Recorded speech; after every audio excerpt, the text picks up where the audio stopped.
This is VOA Africa.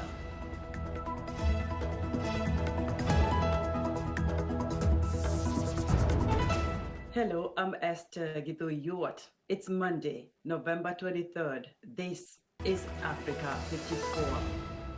Due to the global outbreak of COVID-19, Voice of America is taking every necessary precaution to safeguard its employees.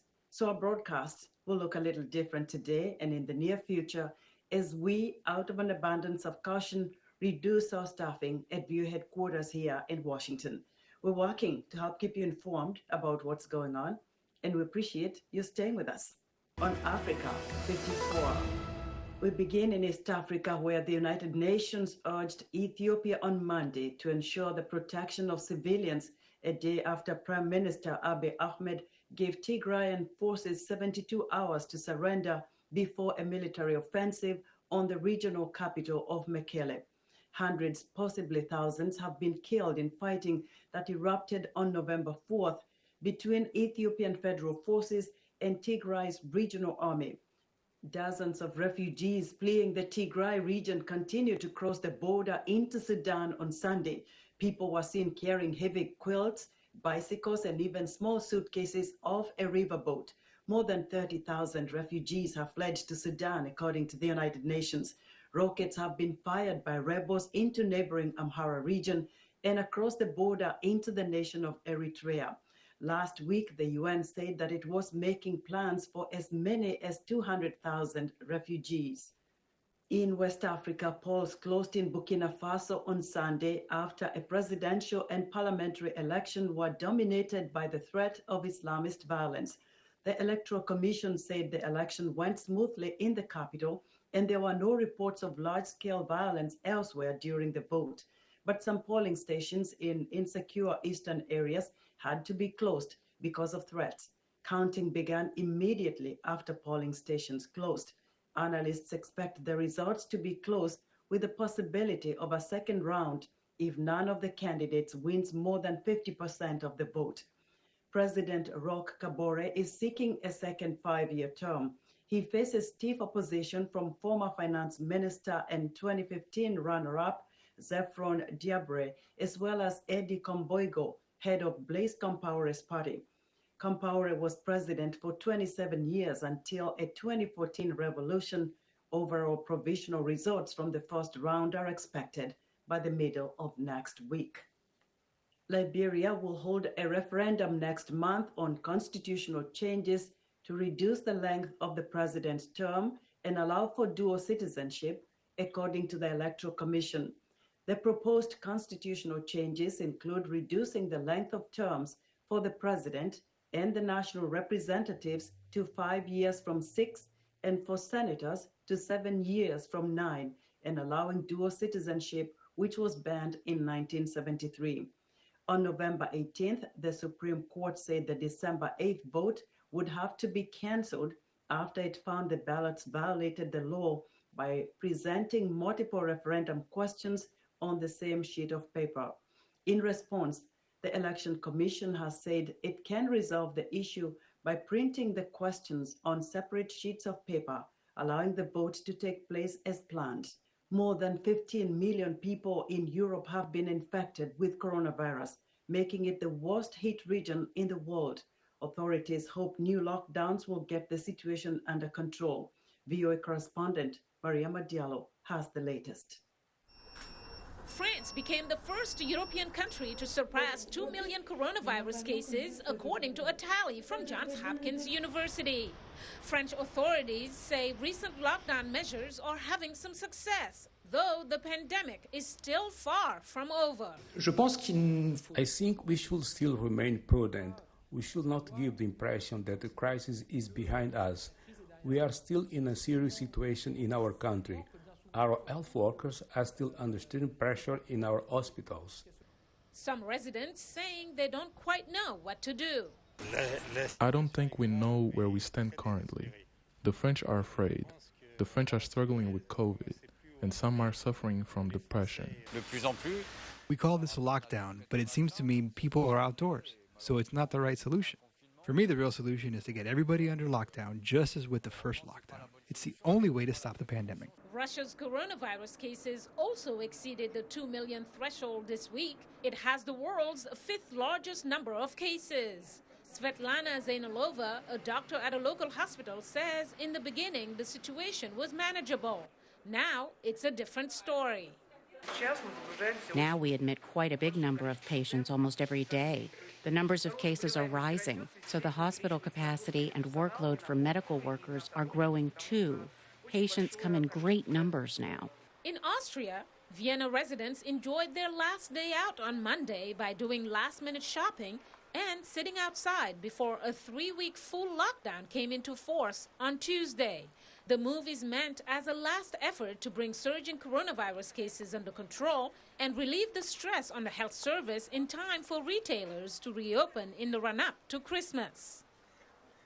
In neighboring Germany, health officials say the coronavirus situation in the country is still very serious, even though infection numbers are not rising so fast. The number of deaths is still very high. Germany's disease control agency reported 22,609 new confirmed cases of COVID-19 on Thursday and 251 additional deaths. Decisions on further lockdown measures were postponed until next week. Mariama Diallo, VOA News. The coronavirus pandemic has forced an estimated 40% of America's Black-owned businesses to close since February, but help may be on the way. Karina Bafrajan has the story. Washington ice cream shop owner Karen Sellers has been trying to keep Here's the Scoop alive ever since the coronavirus pandemic hit the U.S. in March. The crisis caused by COVID-19 has caused her profits to plummet. That's why Sellers hopes to get assistance from soda maker PepsiCo, which has announced a $10 million grant in support of Black restaurateurs.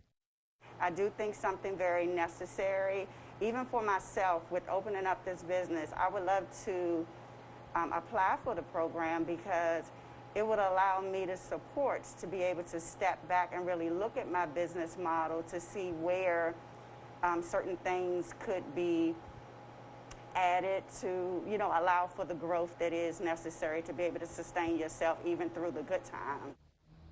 PepsiCo representatives say the initiative aims to give restaurant owners more than just a financial boost. Created in partnership with the National Urban League, the Black Restaurant Accelerator program will provide access to capital, training, mentorship, and other supports focused on helping them develop actionable plans for growth.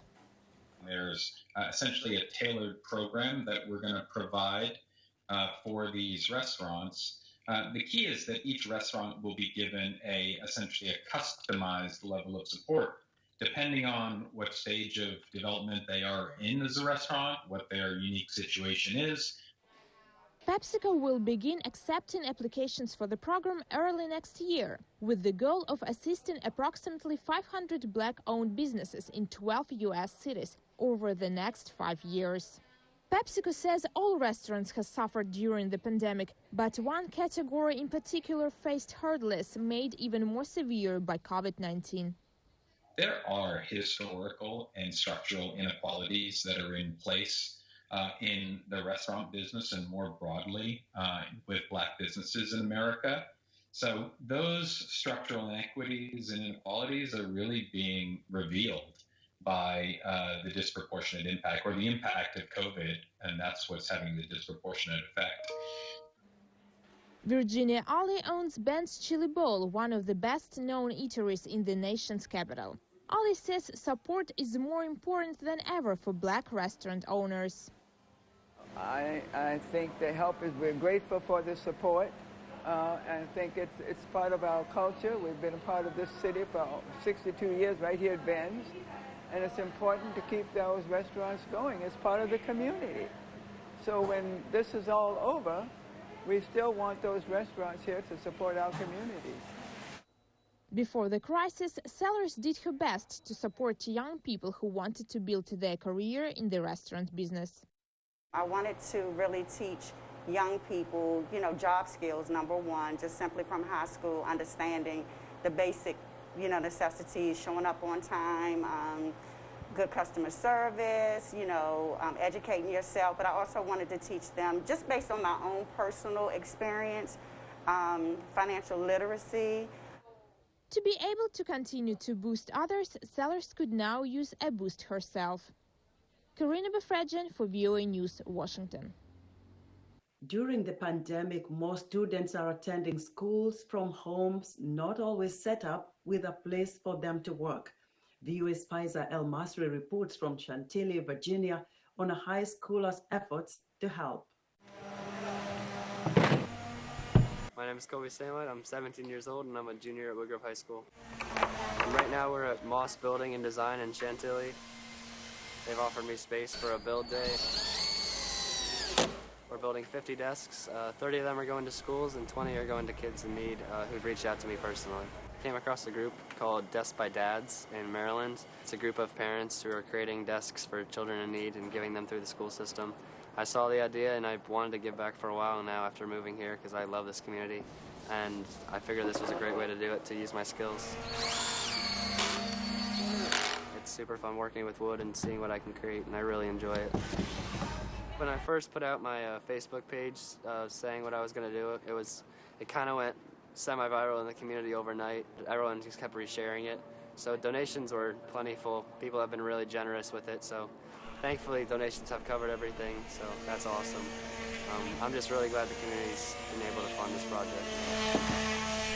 I think that Colby is doing a wonderful thing. We noticed that there was a new organization that popped up on Facebook. Hey everybody, this is Colby Samide from Desks for Distance, and today I'm going to be showing you how to build this simple yet good-looking desk. We realized very quickly that this was something that we could get involved in because he had received so many orders for desks that he couldn't fulfill them quickly enough. Desks are hard to get these days. Once most of the schools in the area turned to virtual learning, we kind of pounced upon this idea to do a build-a-palooza, as we call it, for today. We have a wonderful relationship with Lowe's Home Improvement. They provided all of the materials. We provided all the labor to put the desks together, our Moss employees, and we were asking for volunteers all day long to help sand and finish the desks. Potato salad. Oh, that'd be fantastic. And we also had our lunch catered by Soul Truth Soul Foods. Start here, then go here. We reached out to My Guys Moving and Storage, and they're helping to deliver the desks to those who have reached out to ask Colby for the desks. Slide it in. Perfect. Delivering the desk is the best part. I try to deliver them whenever I can. It makes me feel really good when I see the face of the parents or the kids when they see the desk. Ever since I can remember, little toddler loved to build things and sort of tinker around with how things would work or fit together. He has built me several things. He was sweet. He surprised me for my birthday with a day bed, bought the materials and made it in the garage. I think he's learned so much just when he started doing this, I guess 3.5 weeks ago. So now we have to position the frame on top of the board. It was just the initial wanting to really, give back and help a few families if he could. That's what my main goal is right now, to try to get the message out and have people recreate this idea in their communities.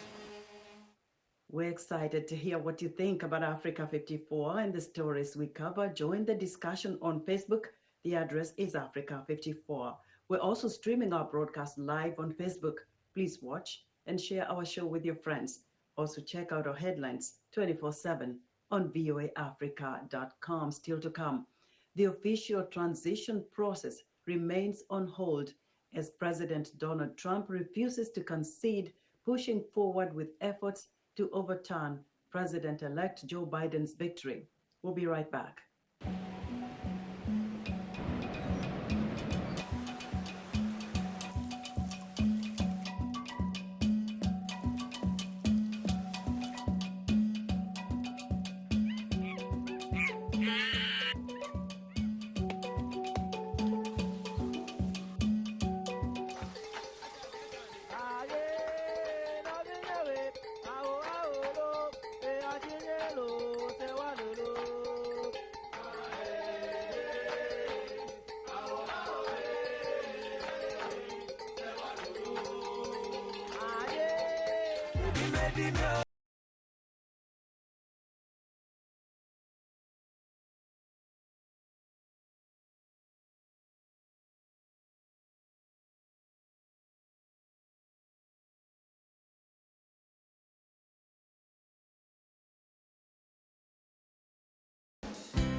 health, wellness, sport, beauty, medical breakthroughs. Healthy Living cares about your well-being. What are the main health concerns in Africa and around the world? Find out the latest on coronavirus. Connect with our experts and ask them questions. How long does the virus stay? Join me, Linoch Mudu, in Washington, every week on Healthy Living, right here on VOA.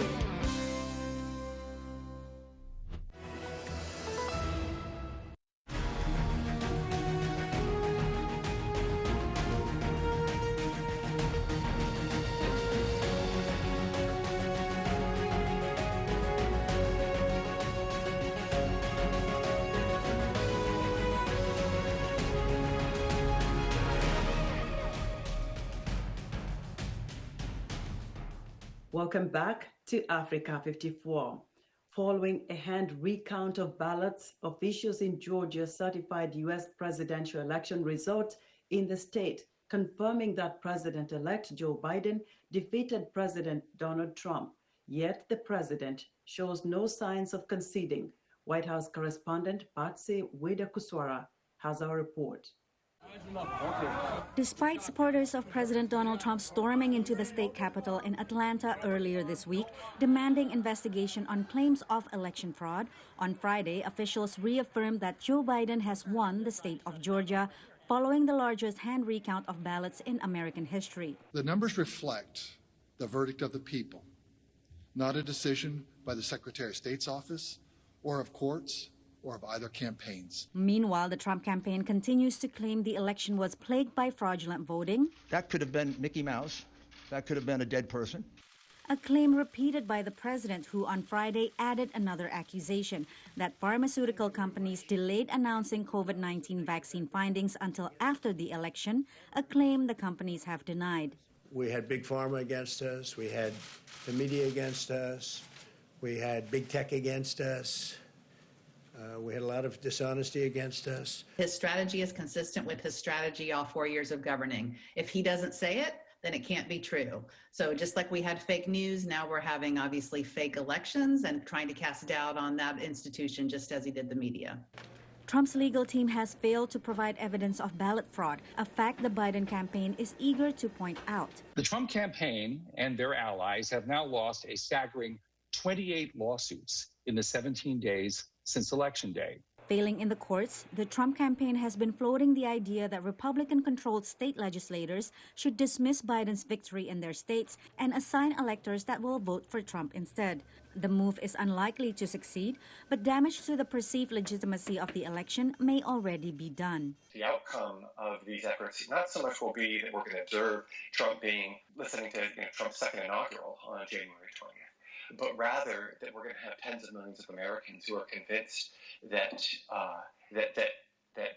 Biden cheated his way and that our politics are to their core rotten, which will yield a country that's all but ungovernable. In a Morning Consult poll conducted in late October, 70% of Republicans said election results will be reliable. In mid-November, this number dropped to 27%.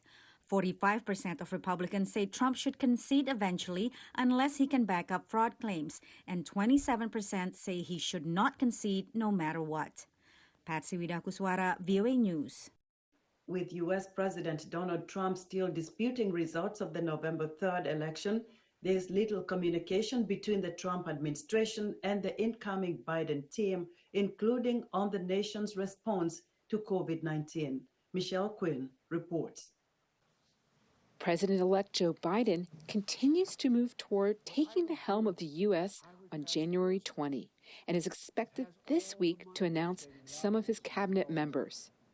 But frustration is mounting among Democrats over the lack of communication with the White House as President Donald Trump disputes the election results. One key issue is the nation's response to COVID-19, the disease caused by the coronavirus. Our transition isn't getting access to agency officials to help develop our plans, and there's a lot of focus on that vaccine rollout plan that's going to be critical in the early days of a Biden presidency. We have no access to that. Figuring out a nationwide plan for vaccination distribution is now a top priority. Drug makers Moderna and Pfizer reported last week that trials of the coronavirus vaccines showed them to be more than 90% effective. Pfizer applied for emergency authorization in the United States, and Moderna said it would do so as well. The Trump team is ready to ship vaccines within 24 hours of approval, said Dr. Moncef Slaoui, Chief Science Advisor to the Trump administration's Vaccine Development Program. But Slaoui added he worries that misinformation may cause some Americans to be reluctant about getting vaccinated. I'm very, very concerned about the hesitancy as it exists, and I think it's very unfortunate because this has been exacerbated by the political context under which we have worked very hard with the companies and with the thousands of people that have been involved to make these vaccines available. The U.S. has had more than 12 million COVID-19 cases and 256,000 deaths, according to the latest figures from the Johns Hopkins University. How the ongoing political drama will affect the vaccination response remains to be seen. Michelle Quinn, VOA News. Experts have testified on Capitol Hill that drawing down U.S. troop levels in Afghanistan from 4,500 to roughly 2,500 is a mistake. Reaction to the U.S. Acting Defense Secretary's withdrawal announcement was immediate. VOA Pentagon correspondent Carla Bob has our report. After replacing top civilian leaders at the Pentagon, the Trump administration made a major announcement. By January 15th, 2021, our forces, their size in Afghanistan, will be 2,500 troops. The change cuts the number of U.S. troops in Afghanistan by nearly half, and it means the U.S. will soon have its fewest troops there since the start of the war in 2001. But with peace talks ongoing, expert after expert warned lawmakers Friday that the move was throwing away America's most crucial bargaining chip. In my view, the drawdown policy announced Tuesday was a mistake. What the administration announced on Tuesday is the slower, more expensive version of failure. We are getting nothing in response to that drawdown. That has been the problem with these talks from the beginning. By sitting down with the Taliban without the Afghan government in the room, they knew from the start that this is a negotiation on the terms of our surrender. U.S. forces toppled the Afghan Taliban in 2001 following an invasion that had strong public support in the wake of the September 11th terrorist attacks carried out by al-Qaeda, whose leadership was being harbored by the Taliban. 19 years later, American public opinion has changed. President Trump won office in 2016, promising to withdraw from foreign conflicts. And Congressman Bradley Byrne says people in his district are tired of the war. They think 19 years, thousands of lives, American lives lost, all these injuries, all these hundreds of thousands of servicemen and women lives disrupted, obviously billions and billions and billions of dollars, enough. Now, I think they probably would support a continuing counterterrorism effort, okay? They don't want al-Qaeda to get back in control there. But therein lies a contradiction, experts said, because unlike the Afghan government that fights al-Qaeda, the Taliban has shown no evidence that it will stop protecting the terror group. To me, it's not just a counterterrorism issue, it is also a prevention of the overthrow of the government. And so what does 2,500 give us versus something closer to 4,500 or 5,000? Absent a peace deal, the experts testified that the further withdrawal of American forces will likely shift the balance of power in the military campaign in favor of the Taliban, putting a potential peace deal even further from reach. And with coronavirus on the top of President-elect Joe Biden's priorities, it's unclear how his administration will handle any fallout from the move. Carla Babb, VOA News, Washington.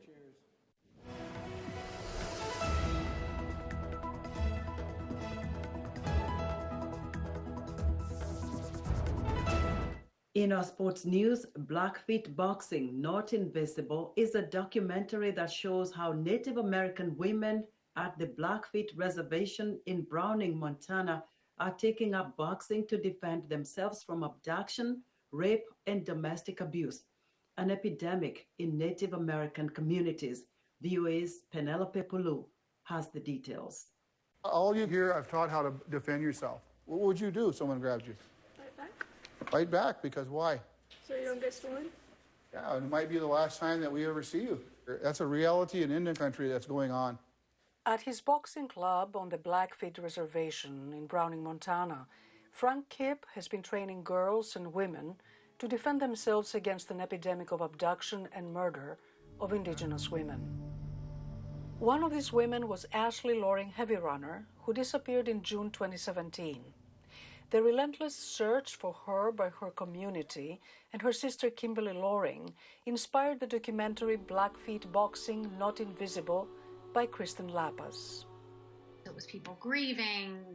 It was, people putting her wanted poster, the missing person posters up all over the reservation. You can't talk about missing people without also addressing drug and alcohol abuse, domestic violence, child abduction, human trafficking. There's all these social problems. Donna Kipp, daughter of Frank Kipp, grew up in the gym.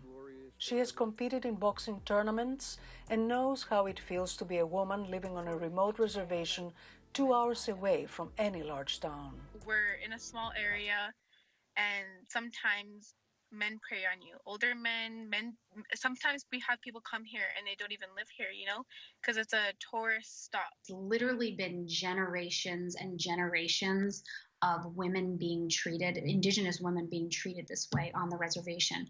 From the outside people, the white man, from the men in their own community. A former probation officer on the Blackfeet Reservation, Frank Kipp, has seen kids struggle in a dysfunctional environment. It's talked a lot of kids out of suicide, created programs for kids we had vehicle accidents, and we were losing kids bi-monthly. Main thing is I want you guys here. I never, ever close that door. There is no place for young people to go and hang out in a productive environment except for Frank's gym. He's changing the mindset of the young women on the reservation to feel empowered, to feel confident. But the reservation has been hit hard by the coronavirus, and Frank Kipp had to close the gym. For most kids, it's kind of hard, because we know they want to get back into the gym. And find a mental and emotional outlet. Penelope Pulu, VOA News, Washington.